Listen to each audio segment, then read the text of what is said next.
আমি তোর জম। আমার নাম লালু মিয়া। ওর বউ এবং ছেলেটিও ঘুম ভেঙে জেগে উঠল। তাদের কাতর কান্নায় সাড়া দিতে এগিয়ে এলো না কেউই। শ্রদ্ধেয় শ্রোতাগণ, প্রতি বৃহস্পতিবার মজার মজার গল্পের স্বাদ পেতে আমাদের দি গল্পের জগৎ ইউটিউব চ্যানেলটিকে লাইক, শেয়ার এবং সাবস্ক্রাইব করুন ও বেল আইকনটিকে অবশ্যই ক্লিক করুন।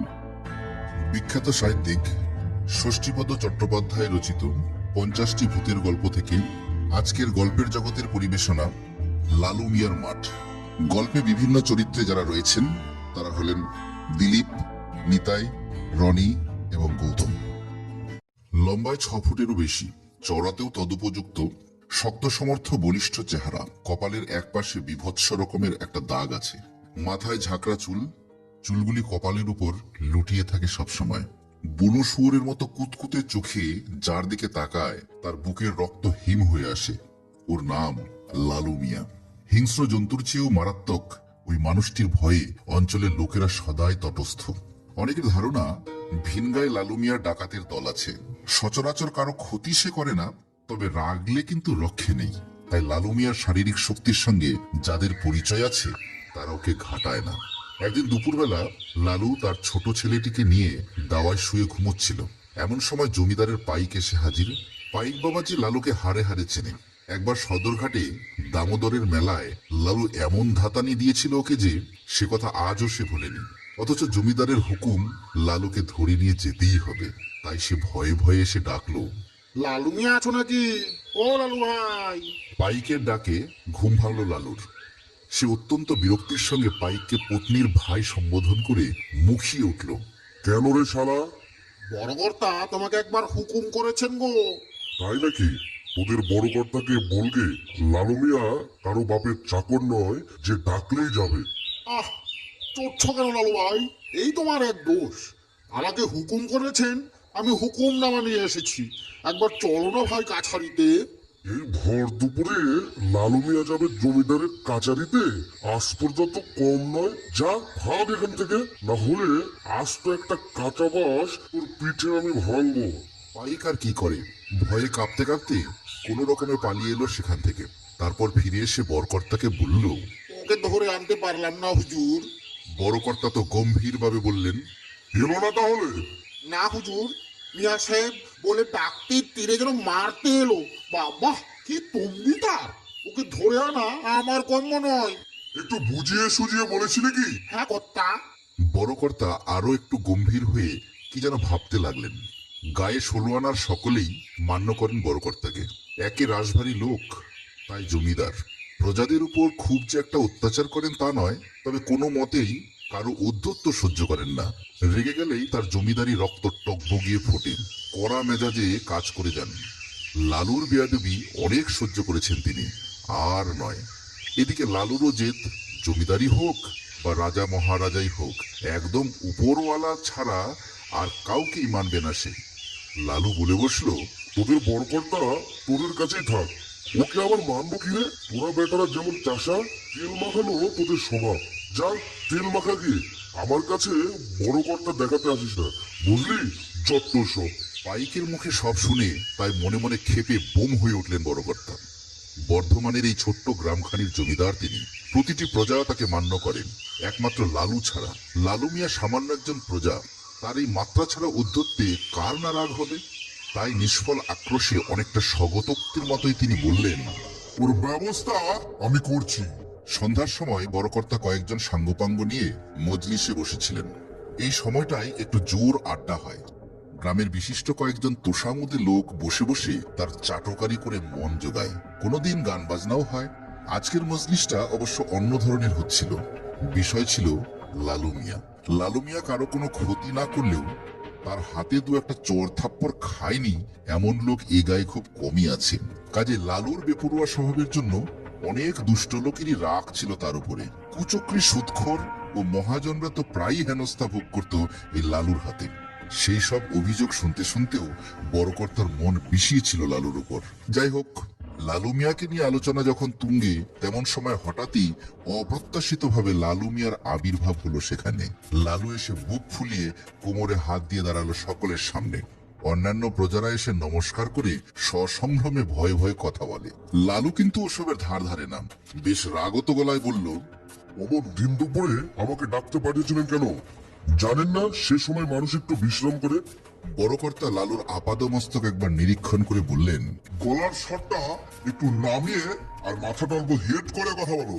মনে রেখো, তুমি হলে আমার সামান্য একজন প্রজা, আর আমি হলাম এ গায়ের জমিদার। তাতে কি হয়েছে? সেই গরমে আপনি যখন তখন ডাকবেন আর আমাকে ভয়ে ভয়ে ছুটে আসতে হবে নাকি?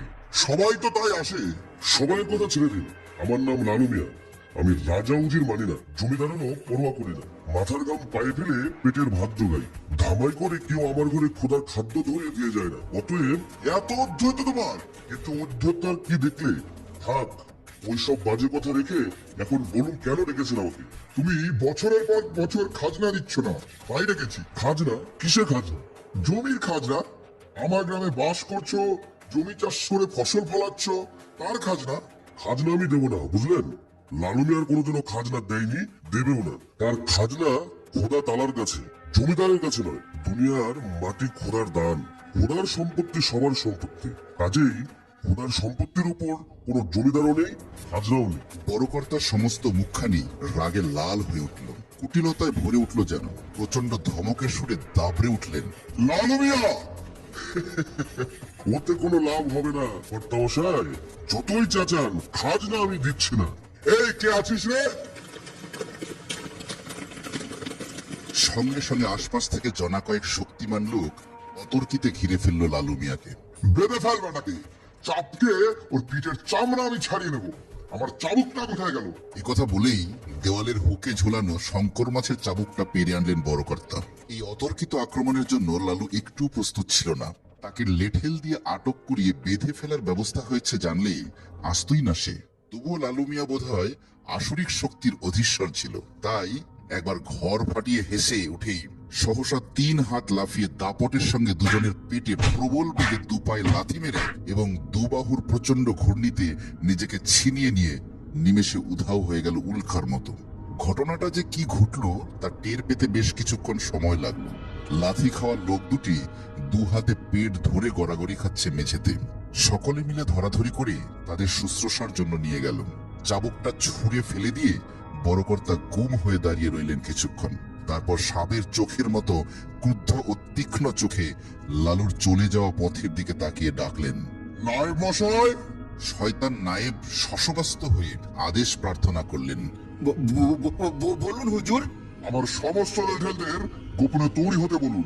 লালু মিয়া খেপে গেছে, নিশ্চয় একটা ভয়ানক কাণ্ড কিছু করে বসবে সে। যেমন করেই হোক এর একটা বিহিত করতেই হবে। কি বিহিত করবেন কর্তামশাই? বড়কর্তা নায়েব মশাইয়ের কানে ফিসফিস করে কি যেন বললেন। শুনে নায়েব মশাইয়ের হিংস্র মুখ কুটিল আনন্দে ভরে উঠল। গভীর রাত, কৃষ্ণপক্ষের ত্রয়োদশী, চারদিক আবিল অন্ধকারে ঢাকা। বড়কর্তা লেঠেলদের নিয়ে সেই ঘন অন্ধকারেই পা টিপে টিপে এসে উপস্থিত হলেন লালু মিয়ার বাসায়। লাঠি, সরকি, ভোজালি, তীর, কার সব রকম অস্ত্রই সঙ্গে ছিল ওদের। গরমের দিন, লালু নিশ্চয়ই দাওয়াতেই শুয়ে থাকবে, কাজে এক কোপে ওর মাথাটা ধর থেকে বিচ্ছিন্ন করে দিতে একটুও সময় লাগবে না। কিন্তু কোথায় লালু? শূন্য দাওয়ায় একটা কুকুর শুয়েছিল, ওদের দেখেই সে পালালো। নায়েব মশাই তবুও দাওয়ায় উঠে ঘরের ভেতর উকি মারতেই দেখলেন লালু মিয়া তার বউ ও ছেলেকে নিয়ে পরম নিশ্চিন্তে ঘরের ভিতর শুয়ে আছে। ঘরের কোণে টিমটিম করে একটি রেডির তেলের পিদিম জ্বলছিল। মাথার কাছে একটি দা রাখা আছে। সম্ভবত আকস্মিক কোনো বিপদের ভয়েই লালুর সাবধানতা। নায়েবের ইশারায় বড়কর্তা উঠে এলেন দাওয়ায়। জানলার ফাঁক দিয়ে একবার ঘুমন্ত লালুকে দেখলেন। তারপর চাপা গলায় লেঠেলদের আদেশ দিলেন বাড়িটা চারদিক থেকে ঘিরে ফেলতে। একজনকে তীর কার নিয়ে এগিয়ে আসতে বললেন। নিজে সরেলেন জানলার ধার থেকে। বড়কর্তার আদেশে তীর কার নিয়ে এগিয়ে এলো একজন। এসে একবার বেশ ভালো করে দেখে নিল তার লক্ষ্যবস্তুকে। তারপর দরজায় শিকল তুলে দিয়েই অভ্যর্থ লক্ষ্য ভেদে তীর নিক্ষেপ করলো লালুর বুকে। যন্ত্রণায় আর্তনাদ করে উঠল লালু। ওর বউ এবং ছেলেটিও ঘুম ভেঙে জেগে উঠল। তাদের কাতর কান্নায় সাড়া দিতে এগিয়ে এলো না কেউই। এতেও ক্ষান্ত হলো না জমিদারের লোকরা। বড় কর্তার নির্দেশেই ফিরে আসবার সময় শুধু একটি দেশলাই কাঠি ধরিয়ে দিয়ে এলো লালু মিয়ার ঘরের চালায়। রাতের অন্ধকারে লালু ও তার বউ ছেলের একই সঙ্গে আসমান ও জমিন এক হয়ে গেল। বড় কর্তার একমাত্র ছেলে বিমল কলকাতায় হোস্টেলে থেকে পড়াশোনা করত। ছেলে বড় হয়েছে, তাই তার বিয়ে দিয়ে তাকে সংসারী করে জমিদারিতে বসাবেন মনে করে বড় কর্তা চিঠি পাঠালেন ছেলের কাছে। চিঠিতে এও লিখে দিলেন, সামনের মাসের 13 তারিখে বাবা জীবনের বিয়ে ঠিক হয়েছে, অতএব কোন রকম যেন গ্রামে আসতে বিলম্ব না হয়। বিমল চিঠি পেয়ে খুবই আনন্দিত হলো। পত্রপাঠ কলেজে মাসখানেকের ছুটি নিয়ে দেশে ফিরল সে। তবে আসবার আগে নির্দিষ্ট দিনক্ষণের কথা কিছু না জানিয়ে আসায় বড় কর্তা ছেলের জন্য গাড়ি ঘোড়া পাঠাবার কোনো ব্যবস্থাই করেননি। রাত খুব বেশি নয়, শেয়ারা বাজারে এসে মাঠে মাঠে মাইল 3 যেতে পারলেই গ্রামে পৌঁছানো যাবে। পথে চোর ডাকাতের ভয় আছে, কেননা যে সময়কার কথা বলছি তখন এতদ অঞ্চলে দুর্ধর্ষ সব ডাকাতরা বাস করত। এইসব ডাকাতদের মোকাবিলা করতে কাল ঘাম ছুটে যেত ইংরেজ সরকারের। বিমল তাই সতর্ক হয়েই গ্রাম অভিমুখে রওনা হলো। আকাশ জুড়ে মেঘ করেছে, একটু পরে বৃষ্টি নামবে হয়তো, তা নামুক, ভালোই ভালোই বাড়ি পৌঁছতে পারলেই হয়। বিমলের হাতে টর্চ ছিল, তবু সে পাছে চোর ডাকাতের হাতে পড়ে এই ভয়ে টর্চ জ্বালল না। বিমল নিজেও খুব শক্তিমান ছিল, তাই সে সাহস করে খুব সতর্কতার সঙ্গে অন্ধকারে সাবধানে পথ চলতে লাগলো। আকাশে বর্ষার মেঘ ঘন হচ্ছিল অনেকক্ষণ থেকেই।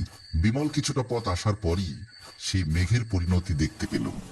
সে কি প্রচন্ড বৃষ্টি, সঙ্গে ঝড়, প্রবল বর্ষণে দুর্যোগ যেন ঘনতর হয়ে উঠল। একটি গাছতলায় দাঁড়িয়ে একা বিমল বৃষ্টিতে ভিজে কাঁপতে লাগলো ঠুকঠুক করে।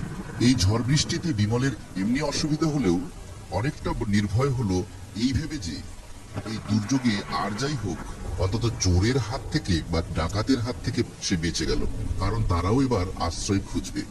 বৃষ্টির দাপট একটু কমলে আবার পথ চলা শুরু করলো বিমল। একটা মাঠ পার হয়ে আর একটা মাঠে এসে পড়ল সে।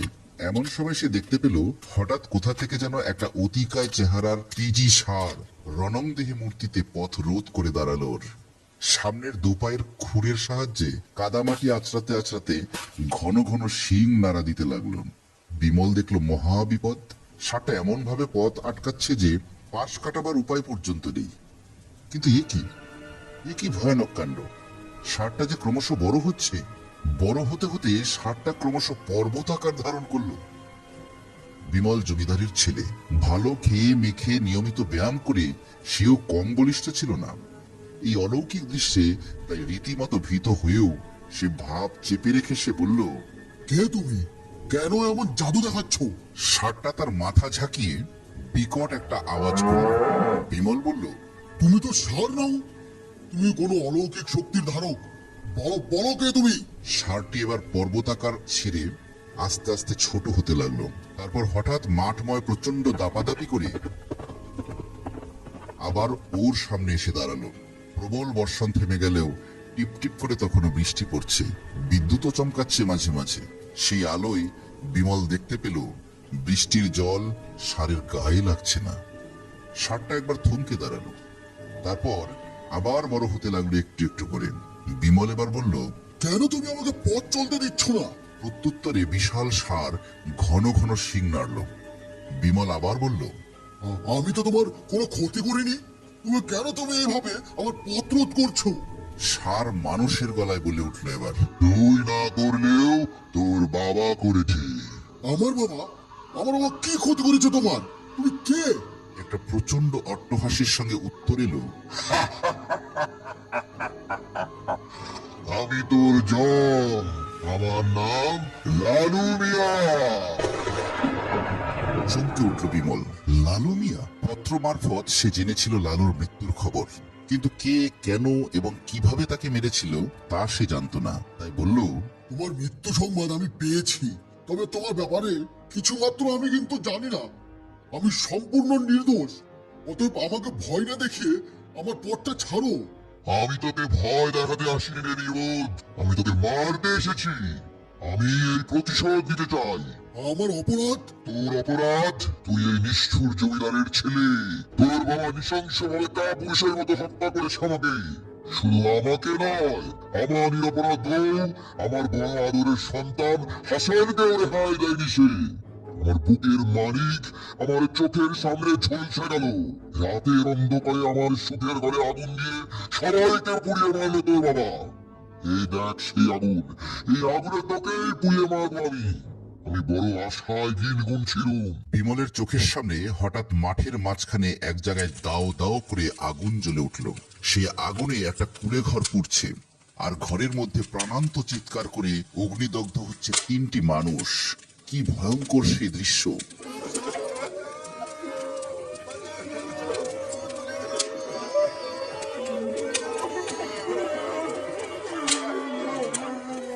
আর ঘরের মধ্যে প্রাণান্ত চিৎকার করে অগ্নিদগ্ধ হচ্ছে 3টি মানুষ। কি ভয়ঙ্কর সেই দৃশ্য! মানুষগুলো বাঁচবার জন্য আপ্রাণ চেষ্টা করছে, কিন্তু পারছে না। একটি পুরুষ, একটি নারী ও একটি শিশু দগ্ধ হচ্ছে সেই আগুনে। বিমল এবার জ্ঞান হারালো। একটু পরেই আবার জোর বৃষ্টি নামলো। সেই বৃষ্টির জল চোখে মুখে যেতেই সংবিত ফিরে পেয়ে আবার উঠে বসলো বিমল। চারদিক সেই ঘন অন্ধকারে ঢাকা। একটু আগের দেখা ঘটনার দৃশ্যটা ওর দুঃস্বপ্ন বলেই মনে হলো। আবার পূর্ণ উদ্যমে এগিয়ে চলল সে গ্রামের দিকে। এই মাঠ পেরোলে আরেকটি মাঠ, তারপরই ওদের গ্রাম। কিন্তু না, কিছু পথ যাওয়ার পর আবার সেই ভয়ঙ্কর ষাঁড় এসে পথ অবরোধ করে দাঁড়ালো ওর। রক্তচক্ষুতে বলল, যাবি কোথায় বাছা ধন? মৃত্যুর জন্য প্রস্তুত হ। বেশ, হলাম মৃত্যুর জন্য প্রস্তুত। তবে একটা কথা, তুমি বলছো আমার বাবা তোমাকে এবং তোমার বউ ছেলেকে কাপুরুষের মতো হত্যা করেছে, কিন্তু তুমি নিজেও কি আজ সেই একই কাজ করছো না? না, আমি তো অতর্কিত আক্রমে হত্যা করতে চাইছি না, তোকে জানিয়ে এই কাজ করছি। মানলাম, কিন্তু সত্যিই যদি তুমি নিজেকে কাপুরুষ প্রমাণ করতে না চাও, তাহলে অমন সাংঘাতিক রূপ ধারণ না করে সমমূর্তিতে দেখা দিয়ে আমার মোকাবিলা করো। তাতে লাভ, আমি অসুরের শক্তি নিয়ে জন্মগ্রহণ করেছিলাম। এখন প্রেত চরিত প্রাপ্ত হয়ে আরো অনেক বেশি ক্ষমতার অধিকারী হয়েছি। ওসব বাজে কথা রেখে তুমি তোমার আসল রূপ ধরো। বলার সঙ্গে সঙ্গেই যেন ভোজবাজি হয়ে গেল। লালু মিয়া পূর্বরূপ ধারণ করে আবির্ভূত হলো বিমলের সামনে। মানুষের কলেবরে, অর্থাৎ আগে যেমন দেখতে ছিল ঠিক তেমনই চেহারায় দেখা গেল তাকে। এরপর শুরু হলো ভূতে মানুষের তুমুল লড়াই।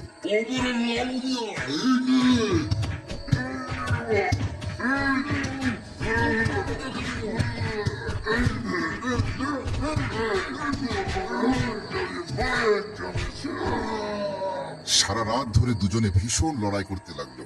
সে এক রোমাঞ্চকর দৃশ্য। এইভাবে ভোর হয়ে এলো, আকাশে শুকতারা উজ্জ্বল হয়ে উঠল ক্রমশ। এই অশরীরী অলৌকিক শক্তির সঙ্গে লড়াই করে বিমল ক্লান্ত হয়ে পড়ল। বেশিক্ষণ বুঝতে পারল না সে। অবসন্ন দেহে মাটিতে পড়ে গেল। লালু মিয়া ভয়ঙ্কর রূপ ধরে 2 হাতে তুলে নিল তাকে। বিমল কাতর গলায় বলল, না না, আমাকে মেরো না, আমাকে ক্ষমা করো লালু ভাই। অনেক আগেই তোকে আমি শেষ করে দিতাম। শুধুমাত্র তোকে আমি তিল তিল করে মারবো বলে প্রতিজ্ঞা করেছিলাম বলেই লড়াই করার ছলে অনেকক্ষণ বেঁচে থাকবার সুযোগ দিয়েছি তোকে। এখন ভোর হয়ে আসছে, দিনের আলো ফুটে উঠলে আমার শক্তি আর কাজ করবে না, তাই তোকে শেষ করে আমি বিদায় নেবো এবার। এ কথা বলেই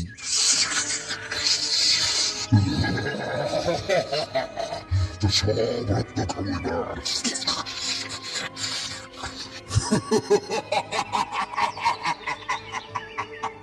বিমলের বুক চেড়ে চো চো করে ওর সমস্ত রক্তটুকু শুষে নিয়ে ওকে ওর বাড়ির দেউড়িতে শুয়ে দিয়ে এলো।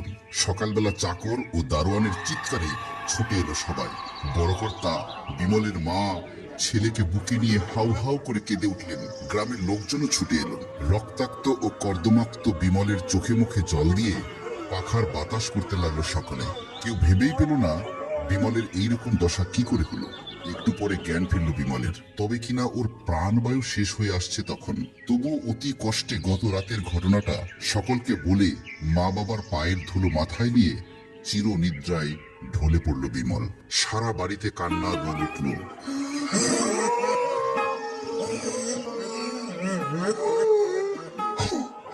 আমার ইচ্ছিত কর্মের জন্য আজ আমার ছেলেটাকে হারাতে হবে।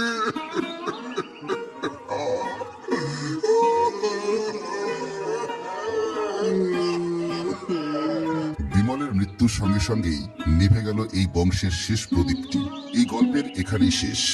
ঘটনাকাল পুরনো হলেও যে মাঠে লালু মিয়ার সঙ্গে বিমলের ওই রোমহর্ষক ব্যাপারটি ঘটেছিল, সেই মাঠকে আজও লোকেরা লালু মিয়ার মাঠ বলে। অনেকে বলে কালো মতো একটা ষাঁড় নাকি এখনো মাঝে মধ্যে গভীর রাতে ওই মাঠের মাটিতে ধুলোর ঝড় উঠিয়ে উন্মাদের মতো ছুটোছুটি করে। তাই হাজার কাজ থাকলেও রাত বিরেতে ওই মাঠের ধারে কাছে যায় না কেউই।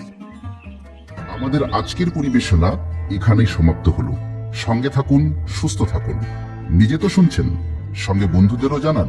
প্রতি বৃহস্পতিবার দি গল্পের জগৎ নিয়ে আসে হরেক রকমের গল্পের সমাহার। আবার দেখা হচ্ছে আগামী বৃহস্পতিবার নতুন কোনো রোমাঞ্চকর গল্প নিয়ে। ধন্যবাদ।